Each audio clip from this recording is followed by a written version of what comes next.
I see you all filing back in for this second session.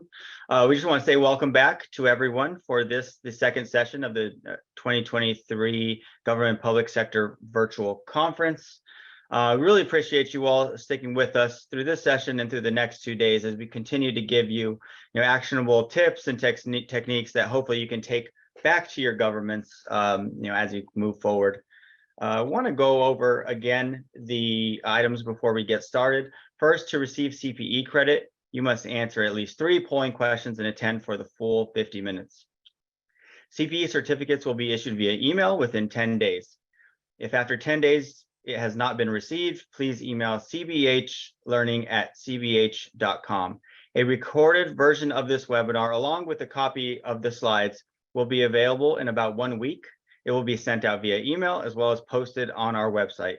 If you have any questions during the webinar, please type them in the Q&A window. You'll see in Zoom there's both a chat and a Q&A window. What you'll want to be looking for is that Q&A window for those questions. We will attempt to answer some of your questions during the webinar, and if not, we will respond afterwards to you personally. Lastly, a short survey will be posted at the conclusion of the webinar. Greatly appreciate your feedback as we continue to make these presentations even better for you all. I'd like to introduce the speakers. So you all have already met me. I'm the managing director in our advisory group, and I lead our accounting advisory practice here at Cherry Bekaert. Alongside me will be Lauren Stroke, the audit partner at Cherry Bekaert. All right, so let's get started.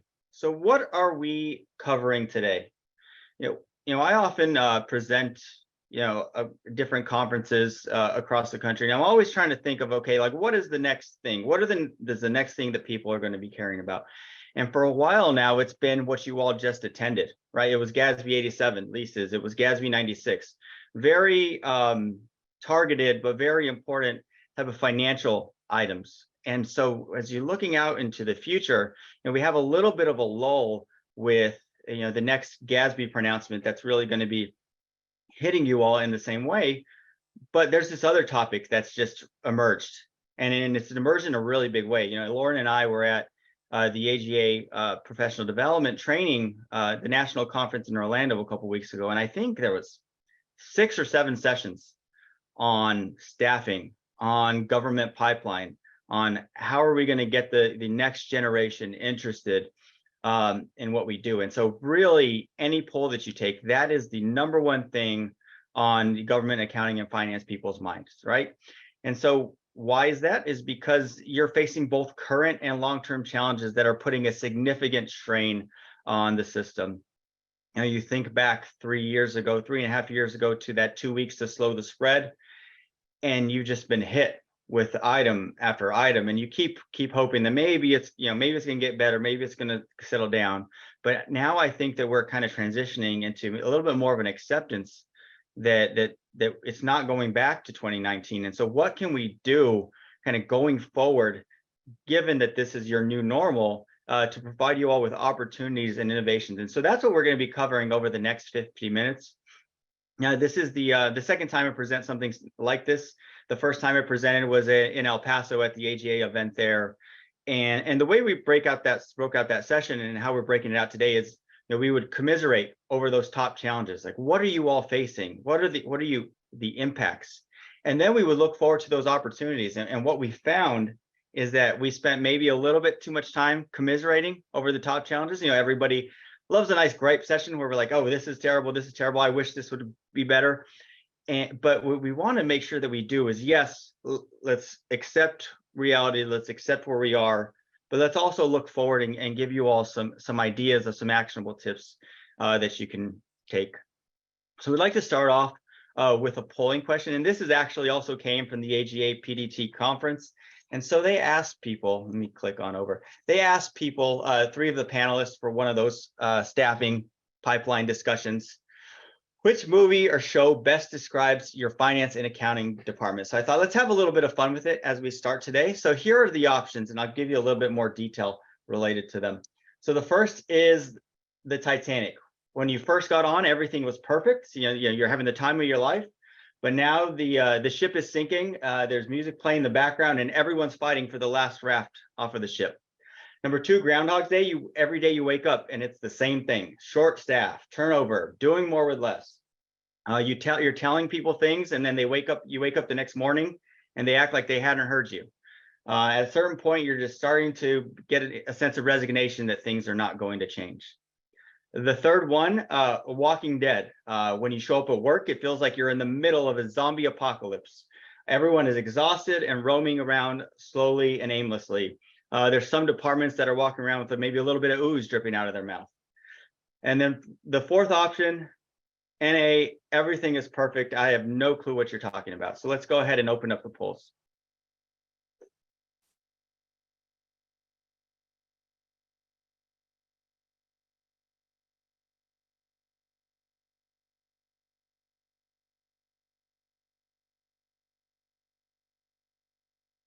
Give you all a few more seconds to answer, and I apologize for starting on such a depressing tone, but I promise you we will start with where we are, and then we'll talk about where we are going. All right, it looks like 53% of you went with Groundhog's Day. Funny fact, I kind of had to remind or explain to my staff, the newer staff, even what that was. So our references are getting a little dated, right? But we do our best. And wow, 19% say NA, everything is perfect. You are either watching this webinar with your boss in the room. You're afraid that this thing really isn't anonymous. I promise you all that we will do our best to protect your employees from LinkedIn, from other people, other governments, messaging and saying, hey, I heard everything is perfect over there. All right, so let's go ahead and deal with the challenges first. Let's talk about the environment that we are in. Where are we today? And so we're going to hit on 4 different challenges. The first is the hodgepodge of staffing challenges. We're just going to kind of bundle them all together. And there's a few different things related to staffing that we're facing. The second, complex government accounting standards. Lauren, we'll talk about that. You just heard the GASB update from Scott and Jack. So we'll talk a little bit about the complex accounting standards. Unprecedented federal funding. And then lastly, we'll talk about even the inability to find qualified auditors and what that is doing.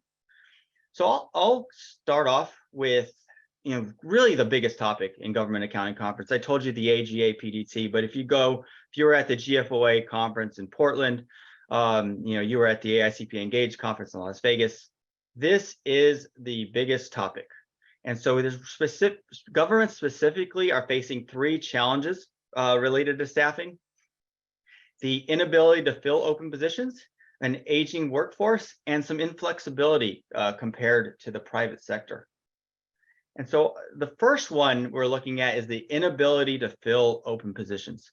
Whenever you all get the PowerPoint presentation to this, we have hyperlinked these articles for you. I highly recommend that you go in and look at them because they do a really good job of kind of painting a picture of where we are. So on the left, you can see a GFOA document that talks about the state and local public finance officials facing the talent shortfall. That came out September of last year and was done with Lightcast. And on the right is a governing article talking about how, hey, accountants, governments need you. There's struggles with credit ratings. I believe if you saw the Forbes article, 64 governments had downgrades in their credit ratings, with another 148 on the negative credit watch list, right? So this is having real life impacts other than, it's taking us a little bit longer. Now we're actually talking about hitting the credit impacts of the governments. And so what these two articles say, and what we're hearing in conferences, is the demand for state and local public finance workers is just far exceeding the supply. There is a 92% increase, what one of the articles states, in the number of open positions in 22 compared to 2019. Some of that is people leaving. Some of that is there's just a lot more that you all are being asked to handle and take care of. The report also takes a look at the rebound from COVID. And while the private sector is hurting, right? You're hearing the private sector is hurting for accountants. They have at least jumped above pre-pandemic levels. Whereas as of September of last year, we still had fewer state and local public finance workers September 22 than we did in 2019, right? We had the dip, it started to come up, but nowhere near the way it's done in the private sector. Also, job boards are filling up often with 0 applicants that meet the minimum requirements. A lot of the state government finance officers associations, the Association of Counties, a lot of them have these job boards, and you look and it's like 3 weeks, 4 weeks, 1 applicant, 0 applicant. And some of these positions are the day-to-day, the billing clerks, the payroll. But some of these are, hey, I'm looking for a finance director, and I just, I can't find people.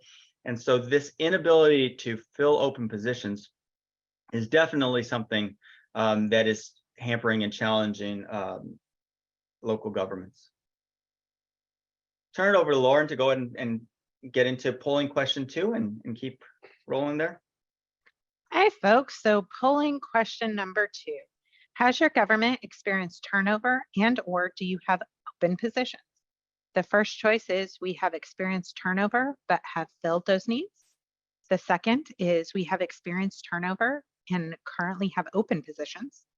3, we expect turnover in the future. Or finally, we are currently well staffed. Don't LinkedIn message our people, please.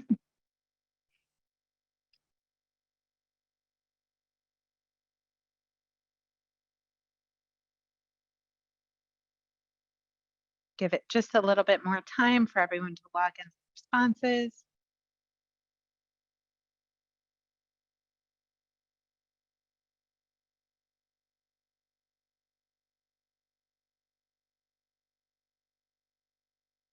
All right, do we want to go ahead and end that poll?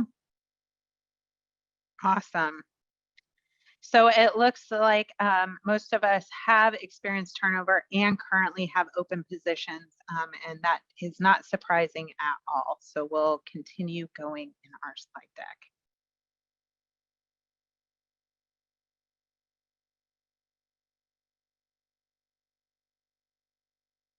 Sorry, Lauren, that was me. Oh, no. Sorry about that. You're fine. It's usually me. Okay. So surprise, surprise, the workforce is getting older. So the FGFOA actually did a report that said that the need for state and local public finance workers is projected to grow. As nearly a third of the current workforce will be at retirement age within the next 10 years. We'll go to the next slide. And so if we look at these numbers here, that the retirement risk as a percentage of total workers, it really doesn't look too great for accountants and auditors. We're coming in at 28% risk. Then you have bookkeeping, accounting, and auditing clerks coming in at 39. I guess the one good thing here is that we are at least cooler than the property appraisers and assessors. I apologize if any of you are on this webinar, but it does look pretty grim in terms of accountancy and the folks that are going to be retiring out of the working population soon. All right, so 5% of state and local public finance workers are already at retirement age. If you ask me, I have no idea why they're still working, but that's neither here nor there. They are there. And as we saw in a previous slide, a lot of folks are really close to retirement, particularly in those government accounting roles. The point here is that, like everywhere else, accounting is feeling the retirement of the baby boomers and Gen X, and there are fewer folks coming in behind them to take their place.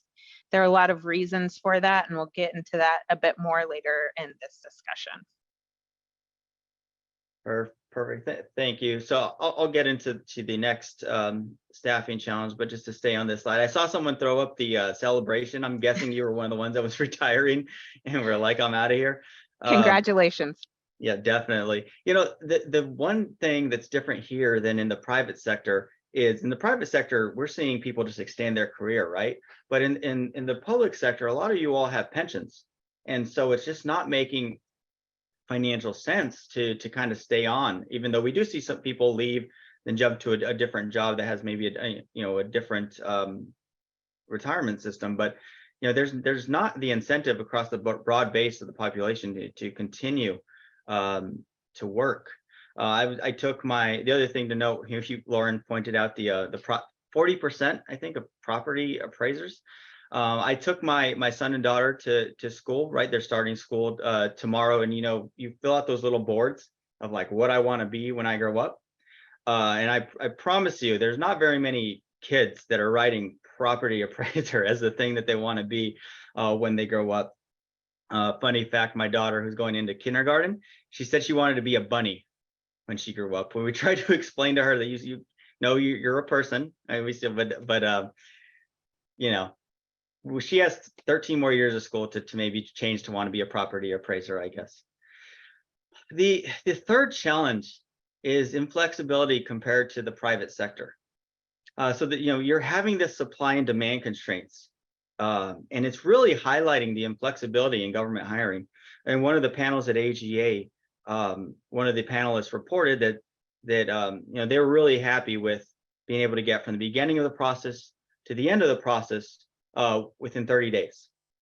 Then you'd have, you know, you had another panelist that said, yeah, it usually takes about 6 months from beginning to end. And then you heard like the collective groan of the crowd, you know, like they felt that pain because they have also been in that same boat where it takes so long, all of the red tape to go from beginning to the end. Some of the things in the report that was highlighted is that the applicants reported not hearing back, you know, for over 30 days, and about it taking months to finish.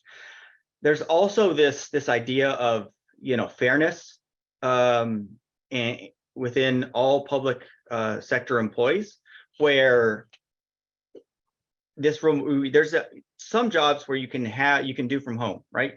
But there's some jobs like, you know, where you're collecting bills in person that you can't, or maybe you're a utility worker where you're working on pipes. And what we're seeing is some governments say that, you know, we can't really offer you a remote work because it's not fair, because we can't offer all employees remote work. And so sometimes these hurdles of these mandates and the fairness can get in the way. Another thing that we're seeing is these minimum requirements for positions are experience-based and not skills-based. Talking to one of my friends from the city of Albuquerque about certain positions, and talking about the requirement levels that they have for some of their principal accountants that they're looking like in terms of, you know, the degree and the years of experience. And sometimes, you know, given the environment that you're in, you might want a little bit more flexibility there in terms of if you can do the skills for the jobs, you know, can we get there? And so going back to New Mexico, I usually present this slide because it does impact me directly. My mother is works for a local government in New Mexico. She got a job in HR. I believe she does some type of HR record keeping. She interviewed for the job around I believe it was September of last year. It was going to be a 4-day fully remote job. This is what you're going to do. And then, you know, you turn around the start of the next year, you know, she's told, hey, you have to go back to the office. Everyone needs to go back. And so you can see there's this tension here between people who think that they can perform all of their duties remotely or maybe hybrid, and this idea of, no, we need to get back to the office. And so this inflexibility can sometimes be highlighted. And you know, even in New Mexico, which is a largely government focused state, you're seeing articles like this where they're saying, you know, they're planning to leave. Much less here where I am in Dallas, Texas, where you know, the local governments here aren't just competing with other local governments for talent, right? They're competing. You go down the street, you see, you know, you see Coke, you see Microsoft, you see Tesla, you know, you see all of these different companies. And so that inflexibility is definitely one of the challenges that we're facing. Okay, as I tell all of my clients, please don't hate me. I am simply the messenger here when it comes to GASB. I guess we can blame Scott and Jack, just kidding. But really, I think we can all agree that there is that slight possibility that the complex nature of government accounting is not necessarily a selling point for us when it comes to recruiting. GASB is very different. It's just for state and local governments, and it's very complex. I really do love the first time that you might have an elected official or someone that's very familiar with commercial accounting looking at an ACFR for the first time and asking why expenses come first on the statement of activities. We all love leases and IT arrangements, but the more the complex these standards become, the more time it takes accounting to generate the reports, and the more requests related to bondholders and auditors you have to comply with, and the harder things do become. These types of complexities do require someone that does understand GASB, and these folks are becoming fewer and farther in between. And GASB is not stopping. It doesn't look like things are going to get any simpler anytime soon. The financial reporting model project and the revenue and expense recognition project are projected to really require a heavy lift from accounting departments. The point here really is that I don't think things are going to change anytime soon and become easier on the financial reporting front. So that's definitely something to consider as you are trying to fill the open positions. And to make things even more fun, because it wasn't super fun before, you also have the upcoming Financial Data Transparency Act of 2022. In a nutshell, what this is going to do is require governments to issue securities to also issue searchable information in standardized data standards and financial reporting taxonomies. This would really allow for the use of AI on financial statements easily, as it would require identical financial reporting taxonomies across all different types of public entities. But there are some issues here. As great as that sounds and as wonderful as it would be to have that data as an investor, there are definitely some issues. The biggest is that right now it's kind of being viewed as an unfunded mandate due to the extreme burden of compliance. And a lot of times the need for software in order to complete this task, i.e. this is not going to be something that you can do in Excel. So depending on what type of tools you have, that's why folks are considering it to be somewhat of an unfunded mandate. There's going to be a lot more that comes out of this. Right now, we're in the first 2-year cycle of implementation, but both the GFOA and the GASB are monitoring that legislation here. And at least in terms of accounting rules, this could get really interesting. So hopefully more to come on that. And to chime in here, if you all have not heard my friend Emily Brock from GFOA present on this, she does a great job of explaining kind of how we got here. From it being the National Defense Authorization Act, kind of to where we are in this little bit of holding pattern, waiting for more information. But if you see her at one of your state GFOAs or a national conference talking about this, I would pencil in to make sure to attend that session. She does a really good job breaking down what can be a complex topic. Oh, absolutely. And just that slide could have been an entire session. So definitely make sure you check that out. All right, so unprecedented federal funding. So along with COVID, there was a widespread need of citizens served by our governments throughout our nation. And so came the federal funding. This meant that a lot of folks, especially at the local government level, were receiving enough funding to trigger that need for a single audit for many for the very first time. And for all of you that have had the pleasure of dealing with a single audit, you realize what a huge ask this could be, particularly if you were not prepared for it.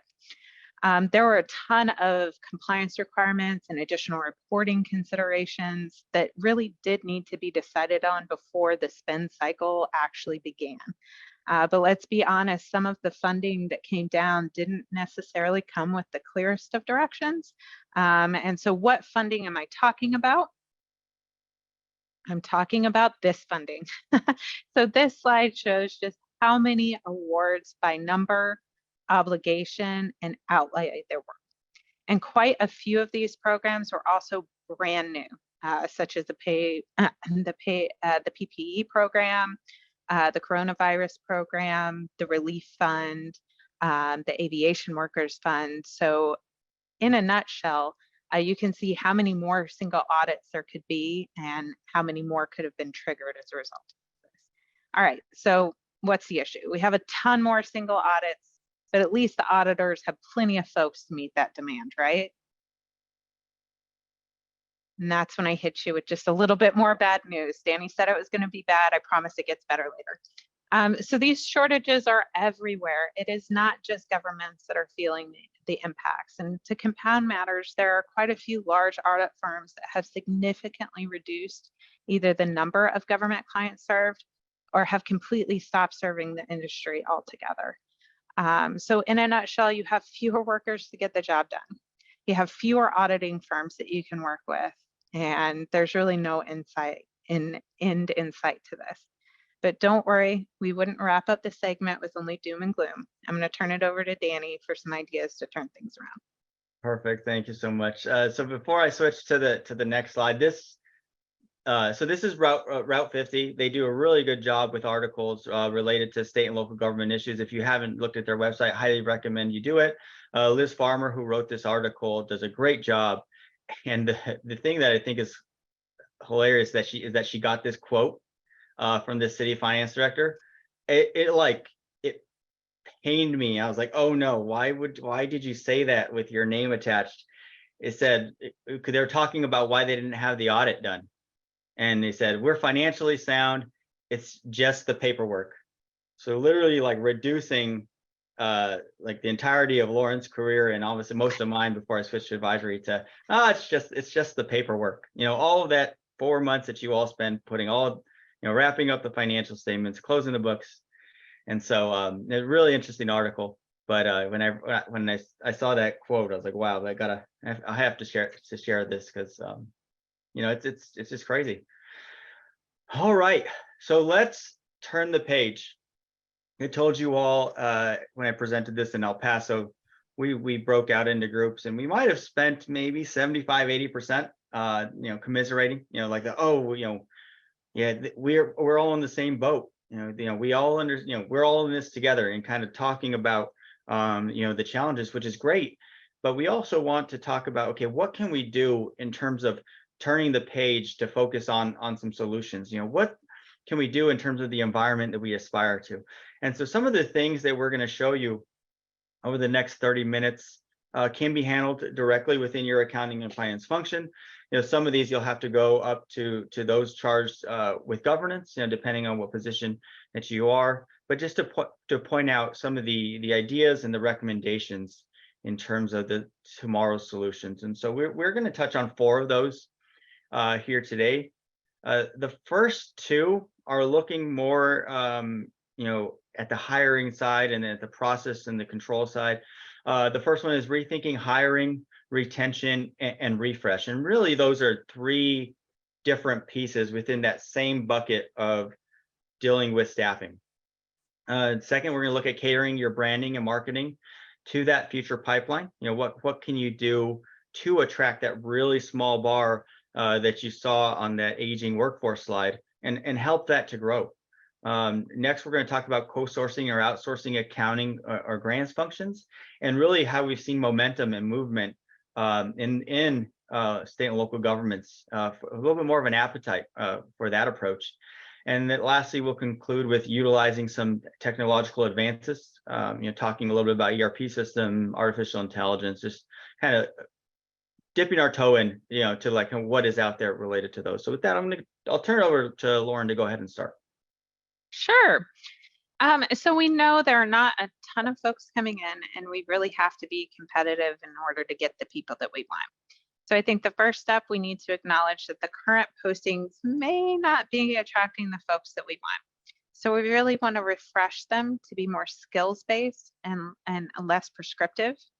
And we also really need to consider the role of technology as we refresh and what we're actually needing those folks to do if we get them some help with technology. And Danny will kind of go over some of those ideas here in a little bit. As Danny said, I was also able to attend the AGA conference last month, and some folks explained that responding to a job posting to the first day of work on average was more than 6 months. And that was after they had significantly shortened time. So from the time someone posted to their first day on the job, 6 months have passed. That's a ton of time, particularly if you're that job applicant who really needs a job. So you'll want to be able to track information like this and hopefully institute policies to reduce a bit of the red tape and allow your government to have more agile hiring.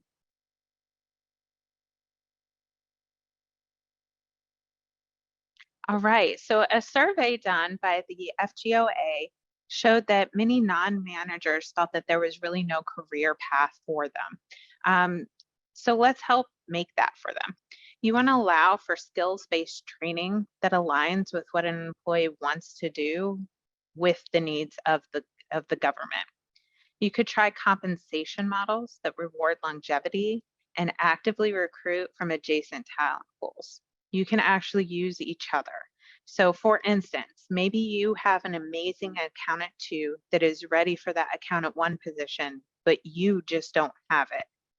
Helping them to go to another government may keep them in the talent pool that you can use later. And depending on what type of retirement plan they're in, this may also help with recruiting and retention as well. As with everything, you'll want to be able to track this data to use it later. So things like percentage of employees who have earned a new certification or turnover percentage by department are some KPIs that you'll probably want to track and then ensure that they're improving as you implement new policy. I'll jump in here with two things that I think stood out to me. The first is that non-manager. One of the things that the article pointed out is there's just not as many manager positions within state and local government finance. What it found is there's 4% of the workforce qualifies as being in a manager position. When you look at the private sector, 18% of positions fall under that manager category. So rethinking, are there sub levels to give people a little bit more responsibility, to make them feel like they are progressing in their career, and that they're not just capped at whatever level that they are at. The other one with that, actively recruit from adjacent talent pools. One of the things, if you happen to be in an area that also has a large federal government presence, I'm talking to my state and local government people here, they don't line up one for one in terms of exactly the rules and the laws that they follow, but there's a lot of what they do that is applicable and that applies, and the way that they think about public finance could apply to a state and local government. And so thinking about, if I'm a city, I don't just need to hire people that have city experience. Maybe they did a school, maybe they did a public university, maybe they were at a federal agency. So thinking about those adjacent talent pools, given that if you're looking for something so specific, it's just really shrunk right now. That's a great point, Danny. All right, so if you are going through all of this, I'm going to make a pitch as an auditor for a second. I beg of you, do not forget your significant transaction cycles. There were two huge changes in internal controls over the last couple of years, and that was technology and COVID, right? So we really changed how we work and how we do things, really to react to COVID. So a lot of our policies really do need to be rewritten. And this is not just for auditors. This is not just because somebody's asking for it, but to ensure that you have a sound internal control cycle with a focus on separation of duties. And I have folks that say to me all the time, but Lauren, everyone that works for me is great. I don't really have to worry about that. And then my response to you would be, that's fabulous. So don't put your employees that are fabulous in a position where they could be accused.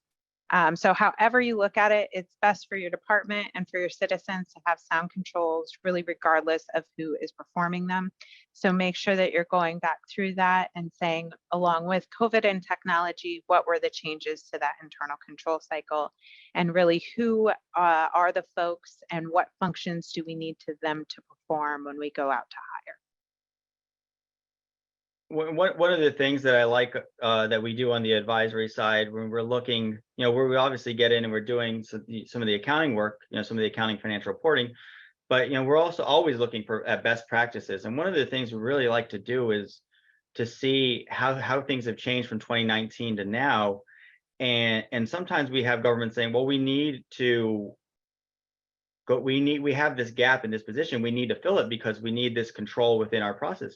But then you actually look at what they're doing, and what they've done by accident is created a more efficient process that still has a segregation of duties where they need it. And so what I would think is that sometimes these efficiencies are kind of come out of necessity at first. So you'd want to then think big picture. Am I still hitting everything that Lauren's going to be looking at in terms of the audit side, in terms of controls and segregation of duties? And did I just find a way to do it better? So don't just revert back to 2019 in terms of how you are needing to do things. And leveraging technology, like Lauren said, is a huge game changer for governments. All right. So catering our branding and our marketing to future pipelines. So the first one, I kind of chuckled when I saw this, learn the appropriate generational titles. So for instance, my dad rips me all the time about millennials and our wild hijinks. And then I remind him that millennials are turning 40. We have bad backs. We're using wrinkle cream. We're paying taxes, the whole 9 yards. And I remind him that now the ones with the crazy hijinks are generation, the Gen Z. But I'm just kidding. Really, they're the next generation that is moving into the workforce, and they're the very folks that we need to attract. So we need to make sure that we're including them in any sort of task force along with hiring, and really keeping in mind some of their typical communication methods, i.e. texting, emailing, and instant messaging, as opposed to being face-to-face. So keeping some of that in mind as we move through figuring out how we're going to recruit out of this talent pool. And I'm going to jump in here as well. So I say this with like the utmost respect to all of the professional organizations that are tackling pipeline challenges. But I saw a post on LinkedIn about 12 people. We are meeting to discuss the pipeline of accounting and to how to attract and draw Gen Z. And you see the people on the committee, and they are not reflective of the people that need to be giving the input as to what is going to impact this future generation. Lauren pointed out, in terms of the millennials, like I'm up touching 42, and like I have no clue what some of my 23-year-old advisory team members are talking about sometimes, or how to relate. Just like yesterday, I was meeting with my boss, the leader of government public sector, and he was talking about how awesome a Billy Joel concert was, and I was like, I googled who is Billy Joel, and maybe that's just my ignorant background from being from a small town in New Mexico, but like there's generational differences, and we need to accept them, and we need to include them into these task force in terms of marketing to that future pipeline. Even if it feels weird to have a 23-year-old on the committee, just put them on the committee and let's see what happens. All right. So folks actually don't want to go and work somewhere for 20 and 30 years anymore and then retire with a gold watch. The world has definitely changed from really what was the employee value proposition. Governments have always been kind of known to offer that nice pension, and more, either through investment losses, in some cases decreased benefits. It really isn't as attractive as it once was. And I think we should all take a cue from NASA. So I don't know how many of you know this, but they really drive their mission in everything that they do. And their mission is to open new frontiers to humankind. And so from the astronaut that actually gets into the rocket to a janitor that's just taking out the trash, they feel and they have the same mission, that they are opening new frontiers to humankind. And I think we can really take something from that, because the purpose of government, it's a fantastic mission, right? To serve the people. And I think that if we really push that mission in our hiring and our retention practices, it's going to have a really big impact. This younger generation really wants to be tied to the mission. And I really truly believe that the missions of governments is to serve the people, and what better mission is that? Governments also have played and are still playing a huge role in helping our citizens recover from all types of disasters, including COVID-19. An additional thing you could do is highlight the work-life balance, as long as you feel that that is real at your government. But really, you can get creative, because it's about the difference we make to our constituents. And so with that, I'll turn it over to Danny. Perfect. And that value-based benefits and getting creative, a lot of governments have these cafeteria plans, pick and choose the types of benefits. And I think that this could be a really interesting point, because the younger generation, the Gen Z people, they have different things that they're interested in. One of the funniest ones that I saw, though, to me, I mean, obviously that people must really be clamoring for this, but was paternity leave. So like leave when one of your animals has a baby or so like, I can't imagine the cost of that would be too much, right? But if it mattered to the employees to be able to take those days off, and to have that type of leave, or or dog daycare, those types of things, thinking about how to throw those things in, I think would be really could be beneficial and could make the difference between a yes or a no. All right, let me get a little bit more serious here for a second. This is basically what I do now. The course co-sourcing or outsourcing accounting or grants functioning organization. We're starting to see a huge trend from major organizations, GFOA, Accounting Today, writing about this idea of just-in-time talent, virtual CFOs, outsourcing of accounting, but in the government world. Typically, you would see this small nonprofits, small businesses that just don't want to have their accounting in-house. And I really believe it's these larger organizations just kind of doing that thing that we said up front of acknowledging reality. How can we navigate this talent shortage, assuming it's not for a short-term duration, but just assuming this is now how we're dealing with things? And so you see in here, a couple of the articles, and here are a few of the things that they touch on, and I'll kind of share my own experience leading the accounting advisory team as well. But when you do this, you get access to specialized financial accounting and grants expertise on an as-needed basis, right? They're there when you need them, but they're no longer an FTE you need to fill. And so you're able to pull them in. One area where we see this is how long does it take to close the books and draft an ACFR, right? It's getting longer and longer, 4 months, 5 months, 6 months, depending on your statutory regulations and how long you can go out. Well, how much better would it be if you could bring in people, you June 30s, from July 1 to August 31st, 2 extra people. They could then know governmental accounting, help me close the books, and then they go away and then they come back. So that access to that specialized finance and accounting grants knowledge is something that is interesting. The ability to leverage best practices of other governments, right? We're working with governments across the country. So you're seeing schools, cities, universities. And so we're seeing what other people are doing, because a lot of the times people ask us, well, what do other people do with their bank recs? And so I'm able to tell them, well, our other advisory clients, this is kind of what we implemented. And so you have that resource. Enhanced visibility by utilizing analytics and real-time metrics. A lot of times it's hard to set up your own analytics shop in-house. Who has one FTE for data analytics, right? But if you have some type of external provider dashboarding service, could make that a lot more affordable. Another thing that we're playing around with here at Cherry Becker is this idea of a community forum where you can get your questions answered. So if you are utilizing a firm for an outsourced accounting or grants function, you then get access to this forum of your peers to be able to bounce, to build a community and be able to bounce questions that you have.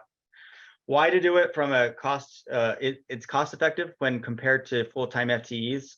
Even if it may be at a slightly higher dollar per hour rate, you don't have it's not 2080, it's not benefits, it's not training, all of the other costs that kind of come along with it. You eliminate the retraining time and cost. We really try to work on retention, with our workforce, but the 20, 30-year employee in government that just stays from the time they're 20 to the time they're 55 and gets a pension, there's just not as many of those. A recent study showed that accounting and finance workers switch jobs every 3.2 years on average. And so that's if you're getting all the way to the average, you're getting 3 years, and then you're having to train and retrain. So depending on the systems that you have in place, maybe that's okay, because you're building in the redundancies in the system and you're able to train, but there's all of that cost coming in with training and retraining. And another thing that these articles focus on is the opportunity to spend time on the more important, bigger picture strategic tasks. A lot of us spend a lot of our day in our emails or dealing with the mundane, that if I only had time and I could pass it on to a virtual assistant or to an outsource, I could really start doing those things that matter, right? Your boss comes in and a city manager is like, hey, where are we on this huge initiative that we're planning? And you're like, I would love to get to it, but that is a big rock for later. I am dealing with these smaller pebbles for now, and I'm not able to get to it. So that's a lot of what we're seeing. I'm obviously, you can see, very passionate about this. I spent my entire career, 16 years, on the audit side of the house, similar to Lauren, performing audits of local governments, and really made the decision last year that you all need help. You need help from people that know government, speak government, can do the accounting, the grants alongside, not completely taken away, but alongside. And it's just been a great experience for those governments that we've been able to help. The last thing I'll throw out here been really excited about seeing that governments is actually excited and willing to do this a lot more than if you were to try to do this 5 years ago. And what they're doing is they're taking the budget for some of these FTEs that have kind of sit vacant, and they're just repurposing the FTE salary budget. So they're not necessarily thinking of it as a external consultant or consultant service bucket of budget, but they're really thinking about it as, this is my new FTE, and it's going to be coming out of my FTE budget, or I can reduce that and increase the other one, where you're really viewed as a part of the team, as part of a co-sourced team. So that is a little bit about what we're seeing in the co-sourcing and outsourcing space. So the question for you, and we'll make sure that we show the results so you can kind of see how your peers are thinking about this. Are you currently co-sourcing or outsourcing any of your accounting or grants function? Yes, no, but we may look into that in the future, or unsure. So in addition to accounting and financial reporting here, I want you to also be thinking about any of the grants. So any of your COVID funding that you're utilizing, do you have a partner that's assisting you with that as well? So anywhere where you're saying, hey, we can't get all of this done with FTEs, let's when we co-source or outsource.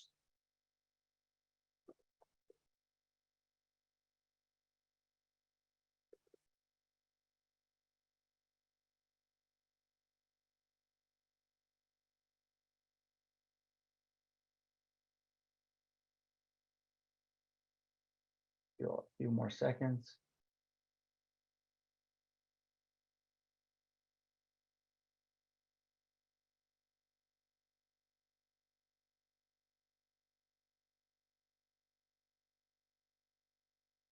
All right, 1 second. Okay, so it looks like we have 17% of you yes, 57% no, 17% no, but we're looking to do in the future, and 10% are unsure. And I assume if I were to have done that 5 years ago, the no would have maybe been 70, 75%, right? This is a newer thing in governments. I totally understand that. As we're working on navigating the different ways that we can that you all can accomplish all of the tasks that you're going to need to accomplish. We're going to wrap up with how to utilize technological advances. I'm going to touch on 2 areas: ERP with automation. I'm also going to touch on artificial intelligence and ChatGPT. I will be the first to note that this is me dipping my toe in the water with these items that we deliver, through our digital team, that I see from articles when I'm meeting with vendors at conferences. I am by no means the person that implements ERP systems. I just see what happens when it goes well and doesn't go well. Also with artificial and ChatGPT, very interested in it. Attended some sessions on it, but again, it's coming. So I'm doing the thing to learn about it, and I'll show you some just really easy ways to utilize it within your government. So ERP with automation. And so when I talk to our digital service leaders who do these ERP implementations, who do the project management, who kind of work as a trusted advisor, whether it's beforehand helping you pick the thing or working throughout, they really have been saying that this is a great time to think about it. I know it is tough. I was just at a local government a couple of weeks ago who said, we want to implement an ERP system, but with everything we have going on, with where we're at in the retirement of some of our key folks, it's just not time. So totally understand that. You are going to need some significant change management, and you're going to need those people at the leadership levels who are interested in investing not only the time but the resources into this. But if you are, this would be a great time because of all the things that are going on with technology. Some of the things that you would have that you're not going to have in your 20, 25-year-old ERP system is always on anomaly detection and auditing, meaning it's combing through your large sets of data and it's telling you, hey, this looks off. Are you sure that this is what you wanted to input? You were at 10,000, it jumped up to 100,000 this year. Is that what you meant?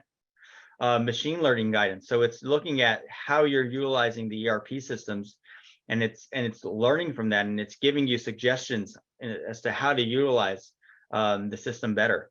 Custom validations, if there are things that need to tie, need to agree, need to work within your system, you can build those on in the front end that kind of prevents you from some of those human prone errors.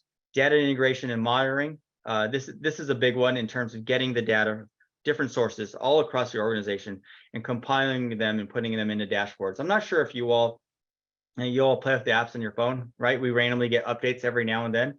And all of a sudden now on my banking app, I have this nice pie chart and graph with how I'm utilizing my money. I didn't ask for it, but they're creating this integrated model where they're usually showing you how to monitor and how to keep track of things. And so those types of things you'll find in the newer ERP systems. Also customizable task workflows, automate your billing, payment, and JE processes. So this is where you're getting to, how can I make the customer experience better for my citizens? How can I automate some of those things, as well as question answering? So there's a learning model there where you can actually ask it questions within, like, how do I do this? How can I do that within the system? And it's actually going to give you some educated answers related to it.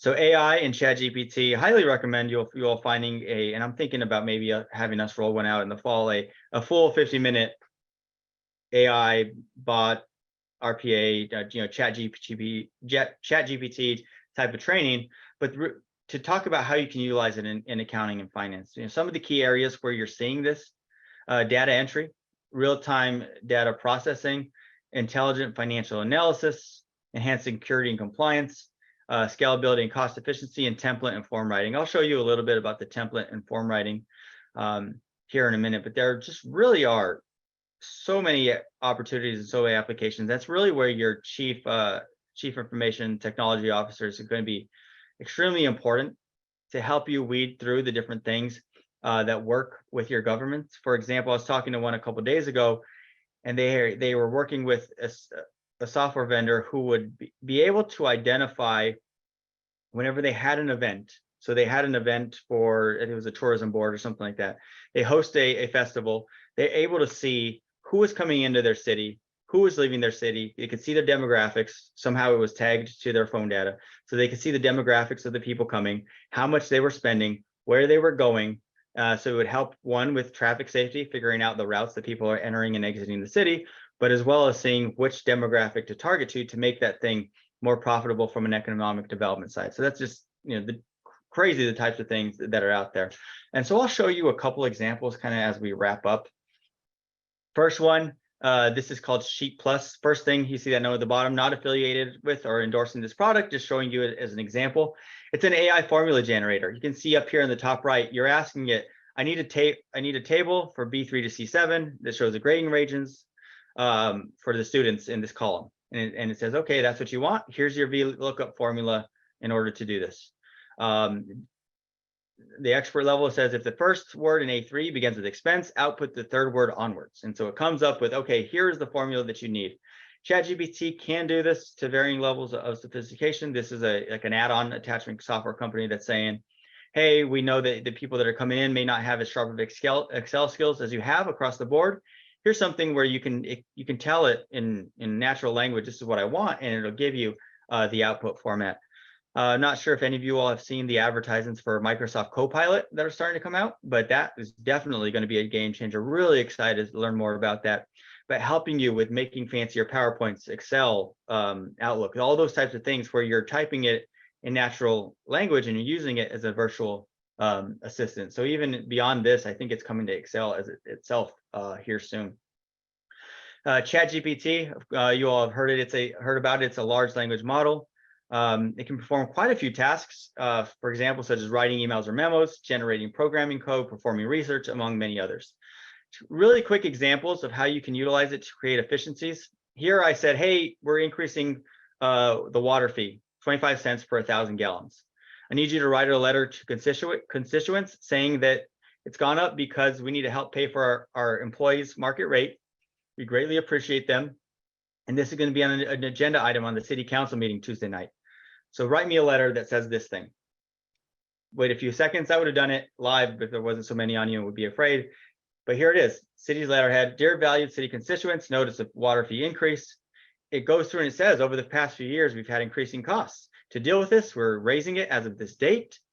We know, and it even just threw in that smooth operation of water infrastructure is very important. I didn't even tell it to do that, but it's trying to give the reasoning We're trying to help increase the revenue.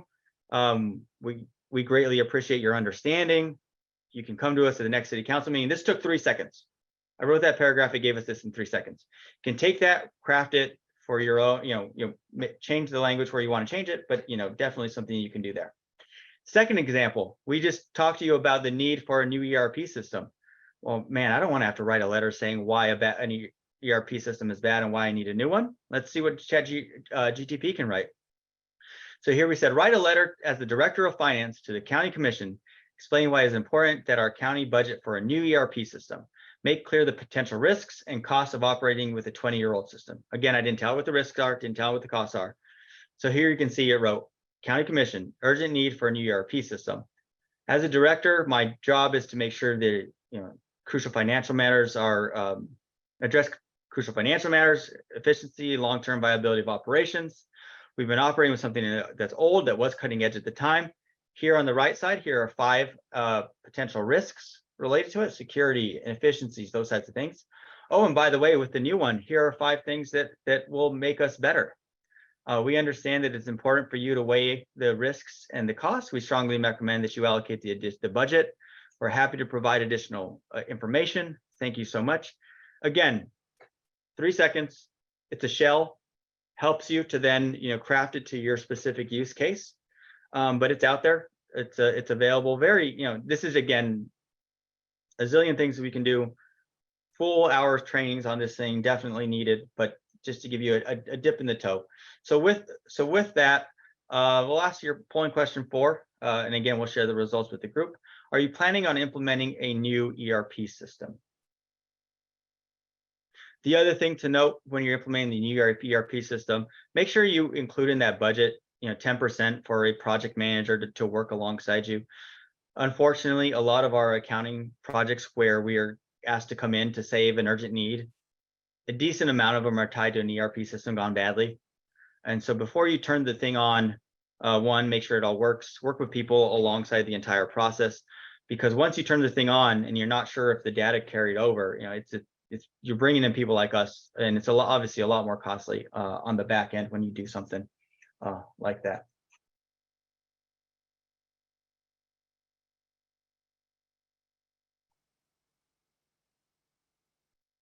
And I saw someone say that I was 42 and didn't know Billy Joel. I'm not 42. Now you're just attacking my age. I'm not there yet, but I'm just gonna attribute it to small town northern New Mexico. There's really no excuse, Danny. I know. My parents played country and Spanish music, so it looks like half of you all are either all set or just implemented.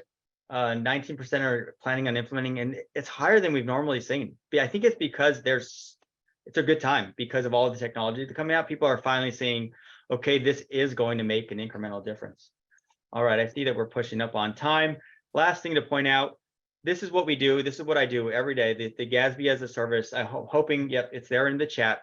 If you're interested to see kind of how we help governments with all of these types of things, that is the link. Happy to have a chat with you all. Again, if you have questions, you can connect with Lauren or I. Here are our email addresses. You can also reach out to us on LinkedIn. I try to share all those articles I talked to you about today, try to share them on my LinkedIn to keep you all current. Please connect, and we greatly appreciate your time. This concludes this session. We value your feedback, so you're going to get that short survey. Our next webinar is going to be on finance function of the future and the importance of cost allocation. It'll begin in about 10 minutes at 11:50 Eastern, 10:50 here in Texas. We really hope to see you there. Again, greatly appreciate you attending the 2-day conference, and we'll talk to you soon.